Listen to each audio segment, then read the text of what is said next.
mais uma edição do Face Check, dessa vez diretamente da Sala Leona, da Riot Games, com ele, Tocão, tetracampeão brasileiro de League of Legends, caster e agora aqui com a gente. Muito obrigado, Tocão. Eu agradeço o convite. Bem, a gente tentou fazer a primeira tentativa de gravação, só que estava no meio do bastidor ali, que na verdade o meu CBLOG teve que cancelar e recomeçar, mas vou recomeçar com a mesma pergunta, porque da outra vez você ficou pensando e vou mandar de novo agora. Você se acha o melhor mid laner da história do Brasil? Não, eu acho que... Mudou a resposta um pouquinho já. Na verdade, eu ia falar, não acho que isso é algo que eu penso sobre, sabe? Tá. Porque, como eu disse antes, né, é muito difícil comparar esse tipo de coisa porque depende do critério de quem está avaliando. Então eu até dei o exemplo, né, obviamente, dadas suas devidas comparações, mas no futebol lá, quem foi melhor Messi ou Pelé ou Cristiano Ronaldo, não sei. Cara, é algo muito difícil de comparar, muito subjetivo e depende do critério, cada um escolhe um, sabe?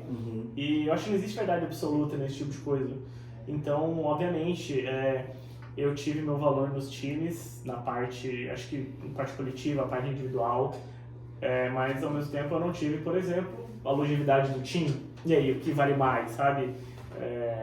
Até, sei lá, somos parecidos em título, eu tenho um a mais, jogo mais anos, eu tenho, sei lá, mais títulos por ano jogado, tipo, tanto faz, entendeu? Não existe, acho, uma verdade absoluta, depende do critério da pessoa.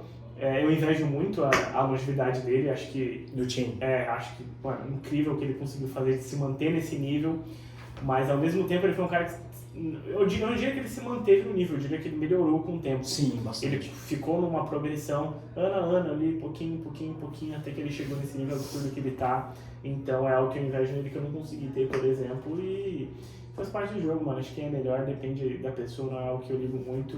Eu fiz o meu, ele tá fazendo o dele, o Kami fez o dele, e cara, eu acho que não é algo que muda a vida de ninguém. Sobre essa parada de longevidade, né, o time tá aí há 10 anos e você teve uma carreira muito rápida, né? Você, assim, começou ali em 2014, mais ou menos? Em julho de 2014. 2014 você começou, aí você foi campeão logo muito cedo para 2017 ou foi 18 que você foi? 18 ou 19? 19. Então foram 5 anos. Desses 5 anos você ganhou 4 títulos brasileiros, conseguiu fazer jogos espetaculares e parou. Por que você parou de jogar lá? Acho que eu fui muito displicente com a minha saúde. Eu acho que o ponto que não me permitiu chegar a patamares maiores foi principalmente esse lado do corpo. Porque no fim das contas, o que tu apresenta no gameplay é o que o teu corpo consegue reproduzir, certo? Tu é nada mais... Tu é uma máquina, no fim das contas. Mas você fala saúde física ou mental? Os dois. Tá. Os dois. Tu acaba sendo uma máquina ali, tu consegue reproduzir o máximo que o teu corpo permite. E se tu não cuidar do teu corpo, teu limite é menor, certo? E eu acho que eu fui muito displicente nessa época, principalmente eu ganhei muito peso, né, porque eu comecei a jogar, e eu fui... Eita! Minha câmera não precisa na luz. Enfim... Caramba, esqueci já. Fui muito displicente durante minha carreira, principalmente, acho que muitas pessoas vão entender que aquela válvula de escape pro estresse acabava sendo a comida, sabe? É a minha realidade essa. Um dia ruim de treino, cara, às vezes, olha, chegava só uns absurdos, tipo, jantava às 7 da noite, jogava solo kill e, cara, me ensinava solo kill 2 da manhã, tipo, e não era só eu, a gente pedia, mano, um hambúrguer, assim. Caralho. Então, cara, eu fui muito displicente e acabou que isso afetou minha saúde, afetou meu sono, principalmente, acabou que eu desenvolvi a apneia do sono, a minha era muito grave. Eu chegava assim, eu lembro que eu fiz o teste lá da polissono. Eu fiz também. E a minha respiração assim chegava perto de níveis de intubação, sabe? Dormindo. Caralho. Era muito grave. E obviamente alguém que não dorme, não descansa, logo não aprende. Então eu tive esse empecilho na minha carreira que eu só fui descobrir muito tarde, quando já meu mental já tinha ido embora, não tinha mais tanta motivação e acabou que o processo de voltar, acho que ele não ia acontecer. No momento que eu senti que acabou que foi por ali quando eu descobri mais ou menos, o movimento já estava feito, sabe? Mas se você tivesse percebido isso na época e tratado, você gostaria de estar jogando até hoje? Acho que sim, com certeza. Sem dúvidas eu gostaria de estar jogando. Não parei por... Eu parei porque eu sentia que eu não me divertia mais treinando, mas ao mesmo tempo eu entendo que muitas dessas coisas vinham do ambiente, de algumas situações em que o sono me atrapalhava o humor, o dia ficava cansativo, o dia ficava difícil, sabe? Porque, cara, eu basicamente não dormi durante 2 anos, sabe? Esse foi meio que o saldo. Um sono muito ruim, muito ruim. E, cara, não existe um competidor que dorme mal. Não existe. Não existe. A primeira coisa que tem que consertar. Infelizmente, a gente não tinha tanto apoio como tem hoje. Não tinha, né, tanta essa área da saúde tão envolvida. Talvez se eu tivesse, eu teria arrumado antes, ou talvez não. Mas, infelizmente, foi too late. Eu já tinha abandonado o barco. E em nenhum momento passa em você voltar agora? Já que você falou que queria estar jogando até hoje, gosta de competição, não passa pela cabeça voltar? Acho que hoje é uma mudança na minha vida muito, muito radical, assim, sabe? Eu não sei se eu estaria disposto a largar tudo de novo pra percorrer isso. Porque o negócio é quando tu cria a tua vida desse estilo, tu mantém ela desse estilo e tu se acostuma a ela. Outra coisa é tu voltar pra isso. Sim. Sabe? E não é uma vida mal, não me entenda errado, é uma vida maravilhosa. Mas acaba que eu não voltaria pra não ser 120%, sabe? E isso é ruim? Hã? Isso é ruim na sua cabeça? Não, eu só não sei se eu consigo mais, entendeu? Entendi. Não existe competir por competir pra ganhar dinheiro.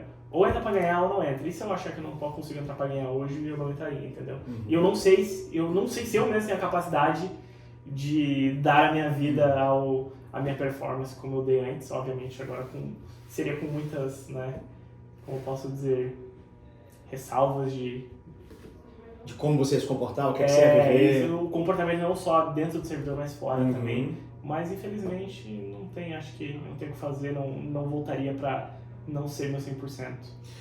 E você acha que esse é um dos problemas do LoL BR hoje? Que tem muito player que não tá aqui pelo 100%, tá aqui pela vida de glamour, luxo, facilidade de não precisar acordar às 5 horas da manhã, pegar um ônibus e trabalhar no escritório. Você acha que tem muito pro player aqui que não é atleta, que é só alguém jogando videogame? A pergunta com efeito... A quem interessa falar? Cara, acho que tem um pouco. É que a rapaziada acaba saindo muito, muito jovem da escola. E eu acho que pra tu estar aqui, tu tem que ter ambição, primeiramente. Tu tem que ter ambição de eu quero ser o melhor. Porque todo mundo fala. Sim. Fazer são poucos, certo? Então tem que juntar o talento, tem que juntar a ambição, tem que juntar um mindset de crescimento. Tu não pode ser só um jogador que você acha que é bom, chegou e tá bom, não. Você tem que ter esse mindset de crescimento. Então são muitos fatores que dificultam. E hoje, querendo ou não, nós já temos muitas pessoas consolidadas. E esses jovens que estão vindo, para eles entrarem nesse patamar dos consolidados, eles têm que trabalhar mais do que os consolidados, entendeu? Sim. Muito mais. E parece que não tá vindo essa galera que tá a fim de trabalhar mais. Então acho que isso pesa pro cenário porque fica muito fácil a vida de quem tá lá em cima, entendeu? Mas tá aparecendo uma molecada aí bem legal. Você falou antes sobre a questão de que se você voltasse, tem coisas que você tinha que se comportar dentro e fora do Rift, coisa e tal. E a gente sabe que fora do Rift, sua carreira teve uns probleminhas, teve briga, pá. Sim. Você acha que o fato de você ter se portado dessa maneira no passado e não ter trabalhado sua imagem, como aquele Exódio inteiro não trabalhou praticamente, você tem algum arrependimento sobre isso? Ou você acha que o Exódio é o Exódio porque vocês cagaram pra imagem? Cara, um pouco do Exódio ser o Exódio é porque a gente cagou pra imagem, porque... Assim, até um pouco...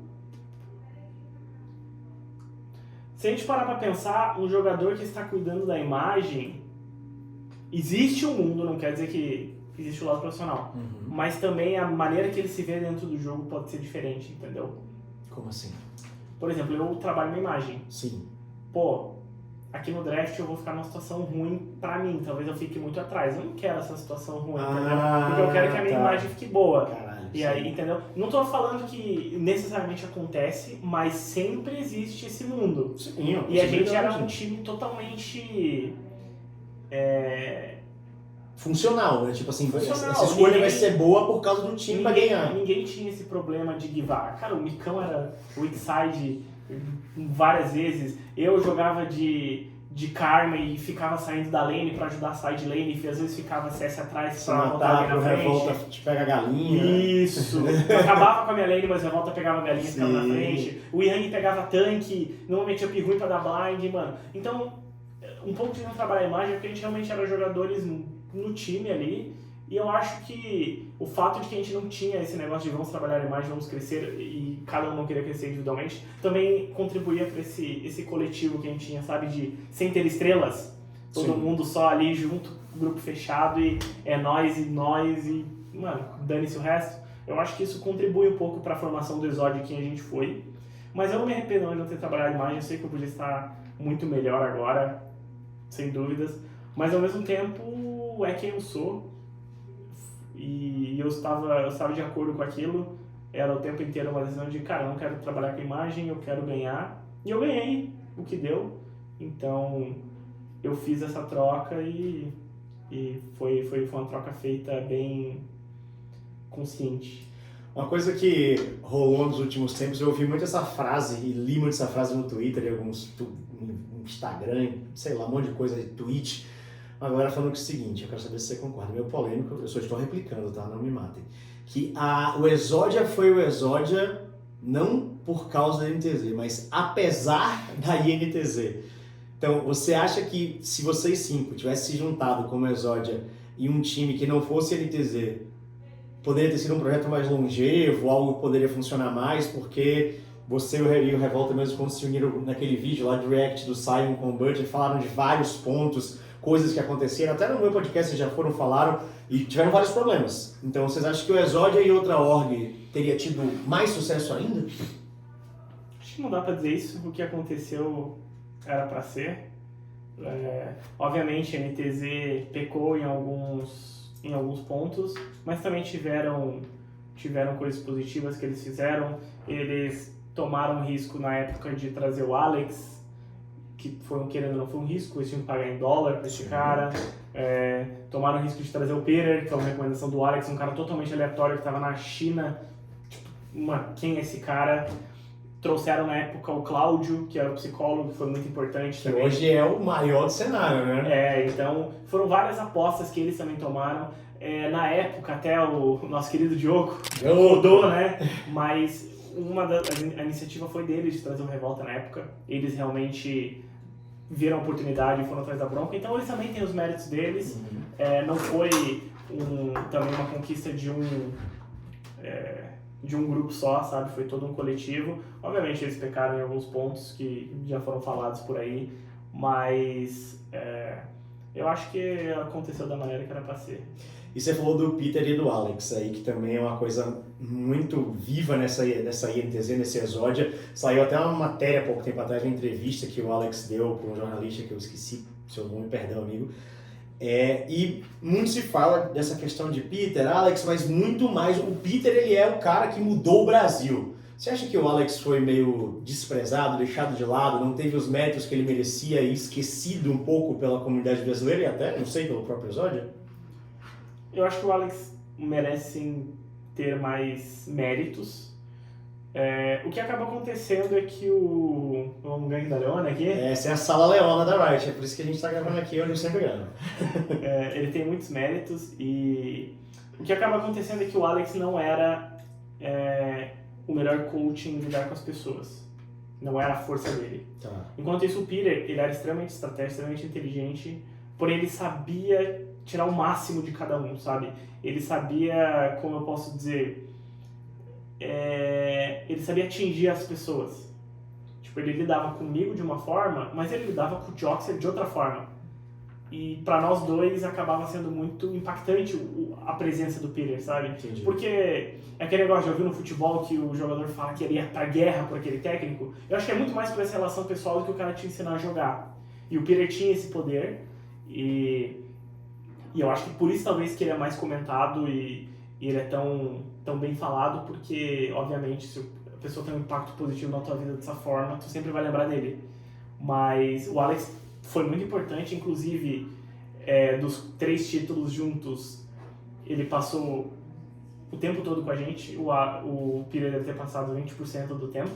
Então ele foi muito importante pra gente em 2015. Ele nos trouxe na época quando tinha o lane swap ainda, que as lanes se trocavam, e ele era um gênio naquilo. Ele colocou a gente muito à frente do resto do Brasil e foi totalmente mérito dele. E acabou que muitas dessas vitórias começavam por ali, a gente nem precisava jogar mais do jogo, de tão na frente a gente saía. Então ele foi muito responsável por isso. Só que acabou que eu acho que o valor do Peter, que a gente lembra tanto, é que ele diria que foi o responsável pela nossa evolução para passar do wildcard, chegar no Mundial e até mesmo a vitória do EDG. Lá no Ópera de Arame, você fala. Isso. Não, todo o wildcard, que a gente teve um pouco de dificuldade. Sim. Até. Ele foi muito impactante naquilo, em nos ensinar uma maneira melhor de treinar, saber o que treinar, saber o que era a diferença nossa para eles. E nesse campeonato, inclusive, entra o Cláudio, que foi um grande responsável pela vitória. Acho que o Peter e o Cláudio foram, assim, 2 adições incríveis que a gente nunca ia ter conseguido ir pro Mundial sem eles. Então, acho que até por isso que fica tão marcado o Peter e tão bem falado, porque ele era muito bom com as pessoas, sabe? Teve uma coisa que ultrapassou o tático. Isso, exatamente. E aí, obviamente, a gente lembra. E ele ainda era muito bom taticamente, não me entenda errado. Mas não é como se ele tivesse mudado o time do dia pra noite. Foi mais um negócio de mindset. Obviamente, ele trouxe conhecimento, inovações para o nosso jogo, conhecimento, terminologias principalmente, a gente aprender a dar nome para as coisas, isso é muito importante. O quadrinho do tabela do Peter lá. Exatamente. Mas no geral foi mais essa parte mesmo. Acho que o Alex tem o valor dele reduzido e acaba que a gente não falou tanto dele, porque o Alex é como se estivesse do time ali, sabe? Ele tava com a gente tanto tempo que meio que ficou, não monótono, mas normal ele ali. Só que acabou que a adição do Peter foi mais, acho que, dramática, talvez. Que brilha o olho, talvez. Você talvez. Tá no dia a dia com, sei lá, um cara que faz tudo muito bem, e aí tem um cara que faz uma parada e você faz, porra! Isso. E aí a gente elogiou muito ele, e acabou que os outros times começaram a passar que a NTZ era o Peter, que o Exódio existiu porque eles ensinou a jogar. Não, a gente já batia em todo mundo sem o Peter. O Peter só serviu pra gente conseguir passar o wildcard, entendeu?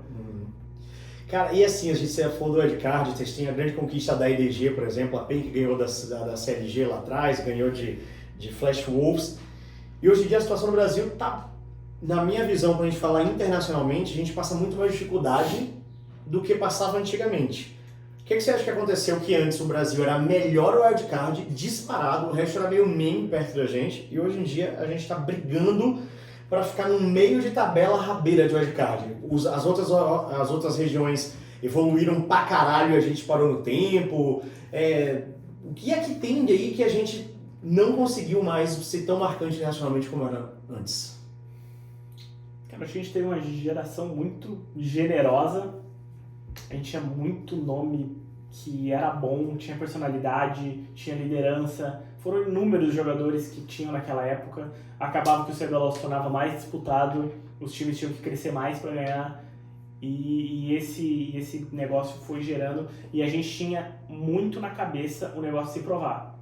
Todo mundo. Eu sei que todos os times tinham. Eu sei que a PEN de 2015 tinha. Eu sei que a gente em 2016 era pelo que a gente se vivia, que era se provar lá fora.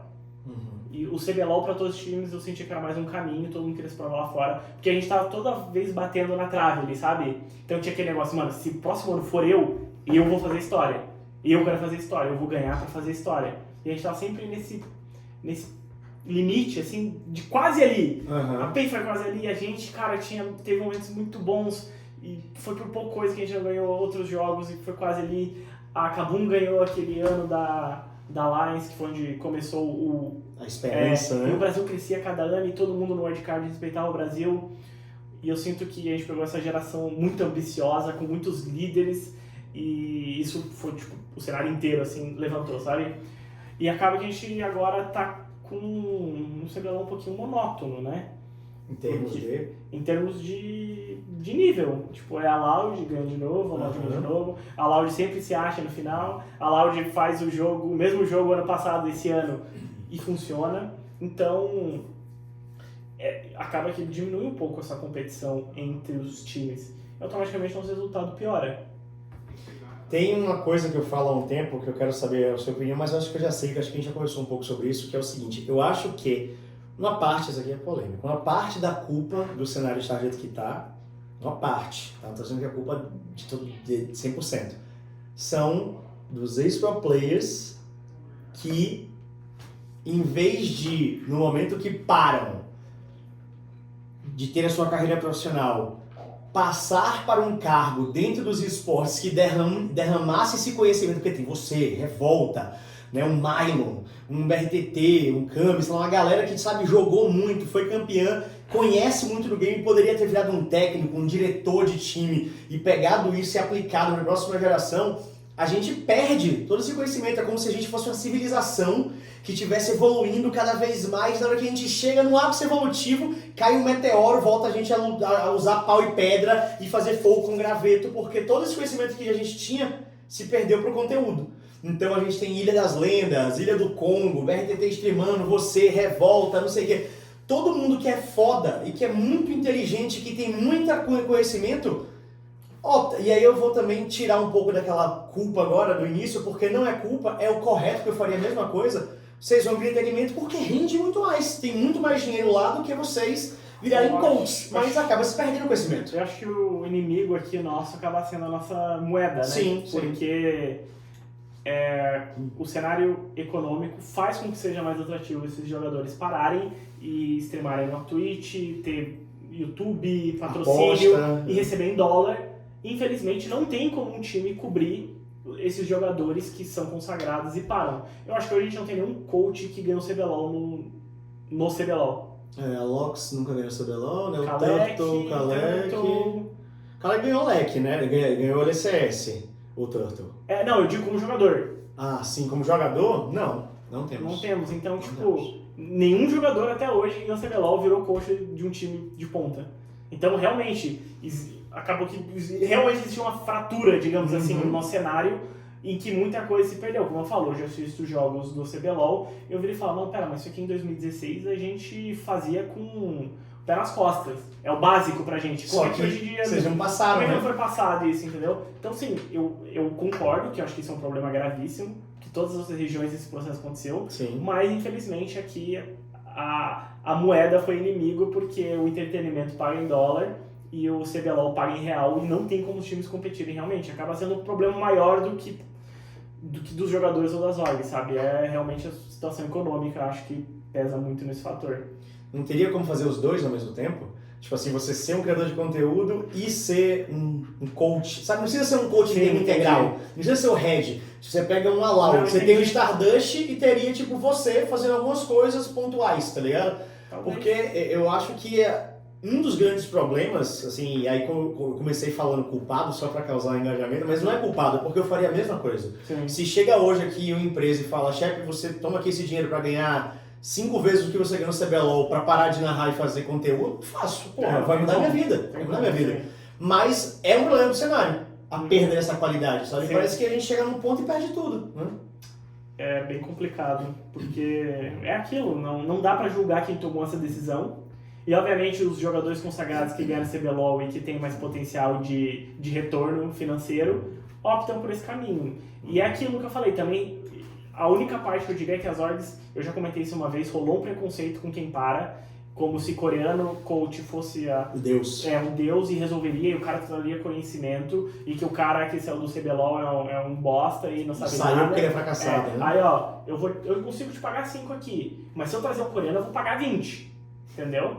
E aí desanimam. Por que eu vou tentar? Se existe essa disparidade econômica, eu vou ter que me provar antes, e o cara que é coreano, que talvez vai implodir o time em um mês, vai ganhar mais. Sim. Conteúdo. Minha vida é mais leve, menos estresse, entendeu? Então eu entendo quem tomou a decisão do conteúdo 100%, e também entendo quem... Eu entendo a culpa das orgs ali em terem desvalorizado, nunca tentarem fazer uma oferta. Acho que pouquíssimas orgs tentaram fazer uma oferta pra essa rapaziada, uma oferta digna, né? Sim, digna. Então, acontece isso, mas o cenário parece estar mudando um pouco, então talvez o futuro seja promissor. Você se vê treinando algum time? É uma coisa que você gostaria de fazer? Cara, não é algo que eu descarto. Com um projeto bem feito e também bem remunerado, seria algo que que eu consigo me ver fazendo, mas também eu sei que não é fácil eu fazer esse pulo, sabe? Porque leva em conta muita coisa.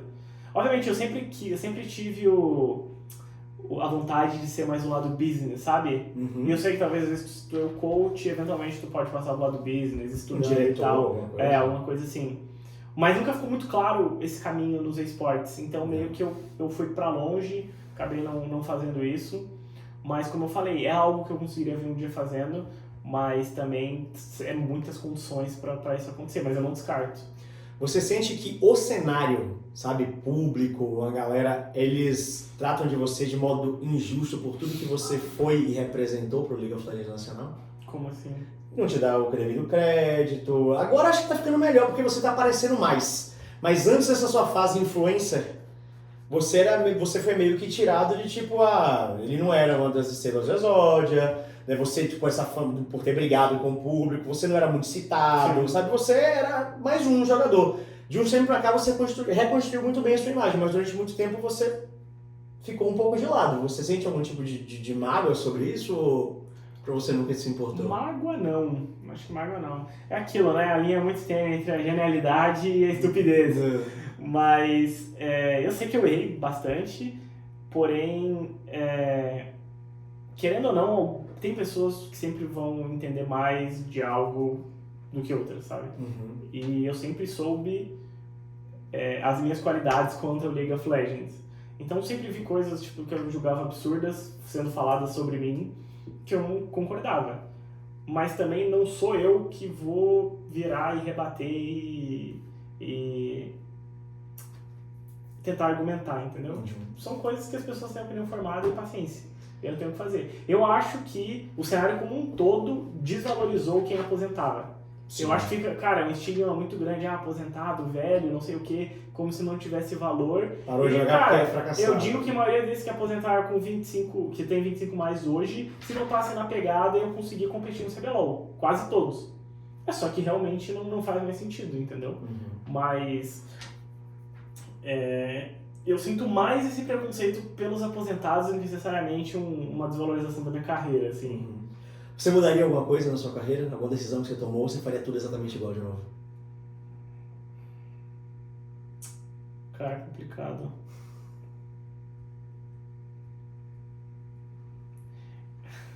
Pode ser polêmico o que eu vou falar. Ali.